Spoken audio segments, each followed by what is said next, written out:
Can you actually prove God exists? For 800 years, this has been the most famous argument for God's existence on the planet. And I guess 90% of the people who have made fun of it online have never actually read it. Today, I'm walking you through Thomas Aquinas' 5 ways. No Latin, no jargon, none of the confusing philosophy class language that makes people give up halfway through. But by the end of this video, you're going to understand this argument better than most people who post about it online. So let's jump right into it. My name is Jonathan Roberts and welcome back. If you haven't subscribed yet and you get any value from this, please support me. So Thomas Aquinas was a 13th century friar, and honestly, one of the sharpest minds in the entire history of Western thought. In his massive work, the Summa Theologia, he laid out 5 short arguments for God's existence. They've been the most popular and most debated arguments for God ever since. But here's the problem. The arguments get mocked consistently and almost always because people are arguing a version of them that Aquinas never actually made, a straw man. So today, we're doing this right. Before we get into the arguments themselves, you need 2 pieces of context or none of this is going to make any sense. First, Aquinas wrote the 5 ways as brief summaries. The Summa Theologia, probably still screwing that up, means summary of theology. It literally is a highlight reel. It exposes these ideas in far more depth elsewhere in his writings. So if you want to go deeper with him. He's got a bunch of stuff out there.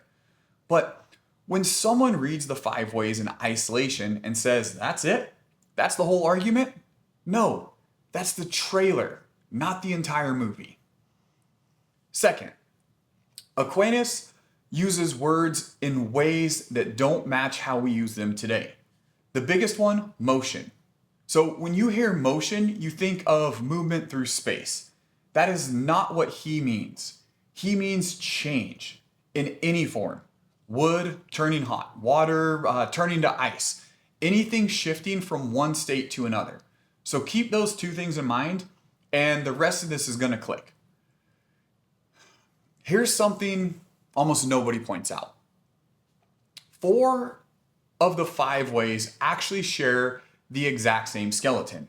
And once you see it, you're not going to be able to unsee it. So the pattern goes something like this. Things of a certain type need a cause. Nothing causes itself, so these things need to be caused by something else. There can't be an infinite chain of these causes. Therefore, there has to be a first uncaused cause. And that first cause, Aquinas says, is what we call God. What changes from one way to the next isn't the logic. It's what kind of thing Aquinas is pointing out. Sometimes it's things that change. Sometimes it's causes. Sometimes it's things that could either exist or not exist. Same skeleton, different subject. Once you understand this pattern, you basically understand 4/5 of Aquinas' entire argument for God. The first objection everyone throws at this argument, and it's a fair question to ask. If everything needs a cause, then what caused God? Here's the answer. The argument never says everything needs a cause. Go back and look at premise 1. Things of this type need a cause.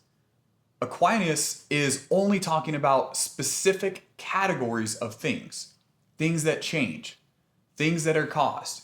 Things that could have not existed. God, by definition, isn't one of those things. He doesn't change. God isn't caused. God isn't the kind of being that could have failed to exist. So the question, what caused God, isn't a knockout punch. It's actually a bit like asking what color is the number 7. It's applying a category to something the category was never meant to cover. The next pillar is the one that trips up almost everyone, including a lot of professional critics of this argument. So stick with me here. The objection goes, maybe there's an infinite chain of causes stretching back through time forever, no first cause needed. Here's a twist. Aquinas isn't talking about a chain of causes running back through history. He's talking about a chain of causes that's happening right now, all at once simultaneously. That's a completely different kind of chain. Think about it like this. Picture a turtle standing on the back of another turtle, standing on the back of another turtle. Turtles all the way down, holding up the entire world. Even if that stack of turtles went down forever, it still wouldn't explain what's holding up anything. Just an infinite stack of solid under it, and it's got still nothing solid under it. It's just there. Picture like a painting being made right now. The paint is moving because the brush bristles are moving. The bristles are moving because the handle is moving. The handle is moving because eventually you have to have a hand, an artist. You could imagine an infinitely long paintbrush, but it still wouldn't paint anything without the actual holding of it and moving it right now in the very moment we're at. So that's a kind of regress Aquinas is ruling out. Not a chain running through or running back through time, a chain of things depending on each other right now that still needs something to ground it. And here's the detail that surprises people. Aquinas actually believed the universe could have an infinite history. He wasn't arguing against that. And that's not what this objection is really even about. Next you've got a pattern. You've got the pattern and the logic. So let's move fast through all 5 of these. The first way, from change.